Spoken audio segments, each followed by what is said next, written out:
I know some of you in the front are looking at me right now like, Well, how big were you? I know. Hercules, Hercules. Yeah. Anyways, you guys, let me tell you what happened. Basically, I found out I was a little sick. I was diagnosed about 2 years ago, type 2 diabetic. Now, I maxed out at 445 pounds. Yeah, that's way past fluffy, okay? Let's be honest, that's not even, damn! 445 pounds, that's borderline Discovery Channel fat. That was like, I couldn't leave the house, you know? He wants to go to the movies. It was really bad, you guys, and so I was waking up every morning with a 300 plus sugar level. Now, anyone who knows anything about diabetes, that is super high. And you do that enough times and eventually, clear. It's so hard to say goodbye. They buried him in frosting. It was the sweetest funeral ever. Everyone got a cupcake. It was so nice. I'm at the doctor's office, you guys, and the doctor tells me, he says, listen, Gabriel, you're 445 pounds, your weight is out of control, your diabetes is out of control. You're 35 years old, you will not live another 2 years. I guarantee it. And I got very emotional, you know. I was like, are you serious? He goes, 2 years tops. And I was like, but I just started making money. Well, it's gonna be a nice funeral. I was like, what an ass. So it took a lot for me to finally start doing something about it, you know, because it's not like this is the first time I try to lose weight. This has been happening for a long time, but somebody tells you you're gonna die, you actually wake up. So what it took was, it took the support of my friends, my family, and, you know, especially, I gotta give credit where credit is due. Martin, you guys, helped me out so much because he's always encouraging me to go to the gym. Let's go work out, bro. Let's go do something. And more importantly than let's go work out is, you know, we're on the road together 46 weeks out of the year, so we eat together a lot, and he's always watching what I eat. And if he sees me reaching for something I shouldn't mess with, he checks me, especially breakfast. That's my favorite meal. I love breakfast. And they always put us at these nice hotels where they give us this continental breakfast with the buffet, and, you know, if I'm eating eggs and bacon and sausage, that's fine. Yes, some of it's fattening, but guess what? No sugar. If Martin sees me reaching for muffins or waffles, he makes a scene. He waits for me to get about 15 feet away, and he starts yelling in front of all the people at the restaurant. Oh yeah, he's still ghetto. I don't care if it's a Ritz-Carlton. Guess what? Machete's here. He starts yelling. He waits for me to get 15 feet away, and then he starts. Really, bro? You're gonna put that in your mouth, Fluffy? You know what that's gonna do to your body? Hey, have some self-respect. And he makes me cry at breakfast. I'm sad. I'm like, I don't want the muffin. I don't want it. I don't want the muffin. I'm not a little whore. I'm not a little whore. But see, that is a real friend who would check me and remind me, hey, bro, get mad at me all you want. I just want you to live. And I gotta respect that. That's why I love that dude, you know? And in turn, sometimes I gotta check Martin. Yeah. Believe me, you guys, it goes both ways. Sometimes I have to check him, not about his weight, but he has his demons too. You know, oh, believe that. Yes, sometimes there's limited space at the hotels where we're staying at. So sometimes we gotta double up on a room. And every now and then, Martin will bring some random girl to the room at 3 o'clock in the morning, wakes me up. I gotta look at him and say, really, bro? You're gonna put that in your mouth?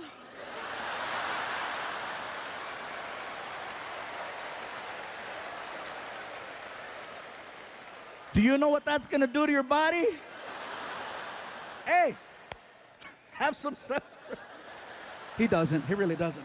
So, see, up to this point, we have agreed on how we raise our son. But in this situation, she's trying to protect him from the world. I'm trying to prepare him for the world. If he cannot handle me raising my voice to get his attention, to see the bigger picture, he's not ready for a world that doesn't care about his feelings.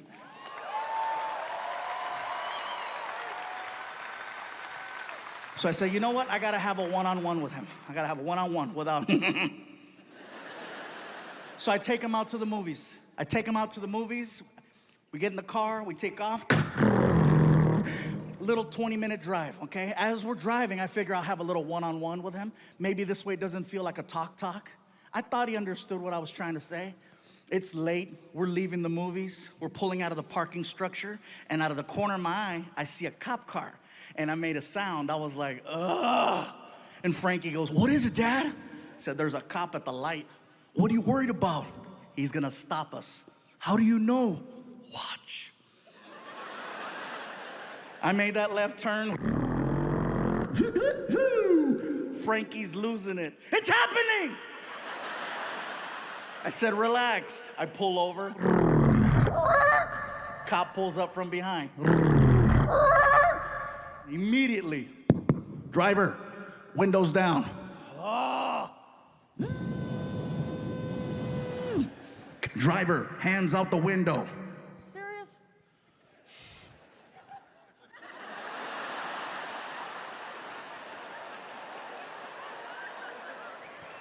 Both of them. I can't, I'm fat!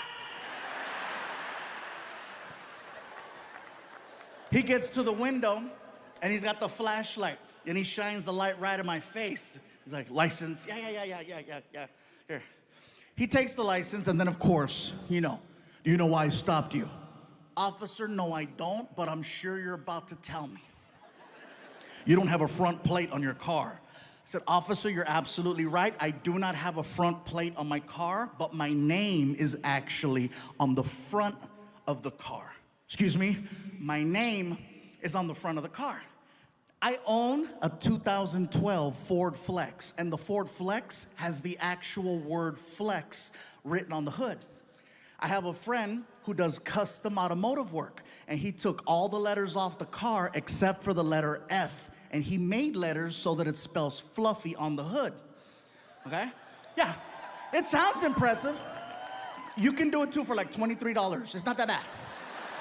They're like refrigerator magnets. You can even move them. Like one day a letter flew off and it said foofy. Look at me, que pendejo. I know, stupid, right? So the officer walks around to the front of the car and he takes his flashlight and he shines the light right on the hood. And he does this, he goes, I knew it! And my son goes, what does that mean? I said, that means we get to go. Oh, Houston, for the first time in a long time, my son was actually impressed by something that I did. You gotta figure, this is not impressive to my son because he grew up in this environment, okay? You saw that, right? I saw like a... That's like the third one I've seen. It's like stuff keeps... People upstairs from Tombow, keep talking.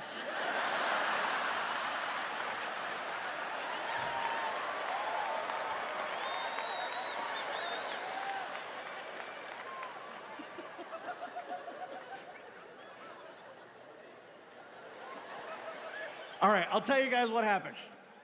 Shakira performed here a few days ago, and Shakira has an amazing show, okay? She doesn't just come out and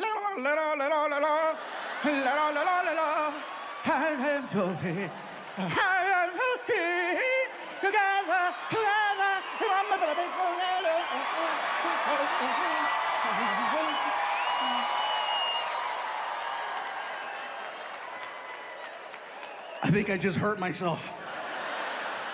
But there's a part of her show where all of a sudden it goes, and there's cannons with confetti that shoot everywhere, right? And I think that was leftover Shakira. Yeah. Can we edit out the part where I burned 800 calories? Oh my God. So where was I? Oh, this does nothing for my son. And the reason why I say that is because he grew up in this environment. He's been to 1,000 shows. He's seen me on TV 1,000,000 times. It's not a big deal. But the fact that I got stopped by a cop and the cop recognized me and geeked out and let us go, I earned street cred with my kid. Yeah, Frankie was like, that's the coolest thing I've ever seen. And I'm like, hell yeah, cuz, that's right. You better recognize, player.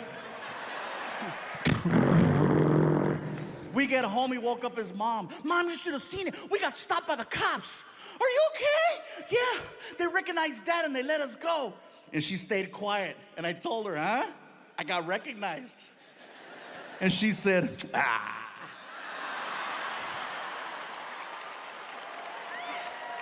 I like problems, because if there's problems, Frankie and I can work on it together to find a solution, right? And I see that as a great form of bonding. Now, don't get me wrong, you guys. Sometimes it's expensive. Yeah, you're laughing, let me tell you. Like one time they took his iPhone from school, and he comes home and he's all devastated, right? He's like, Dad, I gotta talk to you. I'm like, what? Tell me what?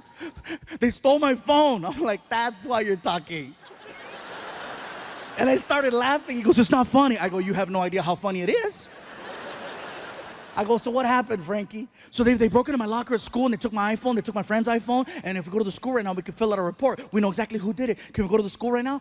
I go, listen, Frankie, I'd love to, but I'm really, really tired. I just got off a flight, and I guess, I'm really, really tired. I promise you tomorrow morning I'll take you early, I'll help you fill out the report, and we'll turn it in. Can we go right now? I go, Frankie, seriously, please, tomorrow. I need my phone. I go, listen, Frankie, you can handle one day without your phone. He's not getting his way. So he turns around and he yells at the ground and he goes, they took my phone! I looked at him and said, hey, you took my freedom. You don't hear me screaming. I just accept it and process it and we move on. That's it. So then he asked, what's gonna happen? I go, well, I'm gonna go upstairs, take a shower, and probably go to bed. No, what's gonna happen if I don't get my phone back? I go, that's a good question, Frankie. I don't know. You're not gonna get me a new one? No, dude, I already got you a phone. It was your responsibility to take care of that phone. It's not fair. I go, life's not fair, Frankie, okay? But things happen. You should get me a phone. Dude, seriously?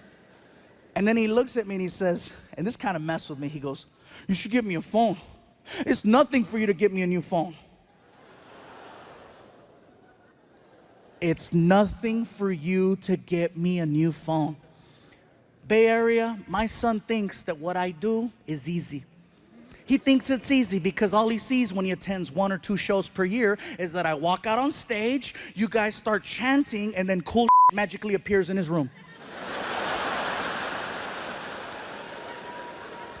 He doesn't realize that this is actually a job and there's sacrifice that comes along with it. So I told him, I said, listen, Frankie, how about this? How about you explain to me why I should get you a new phone? And if it makes sense, I'll do it right now. Go. I need one. I said, no, Frankie, you're a teenager. You don't need a phone. A cell phone for a teenager isn't a necessity. It's a luxury, okay? It's not a necessity. It's a luxury.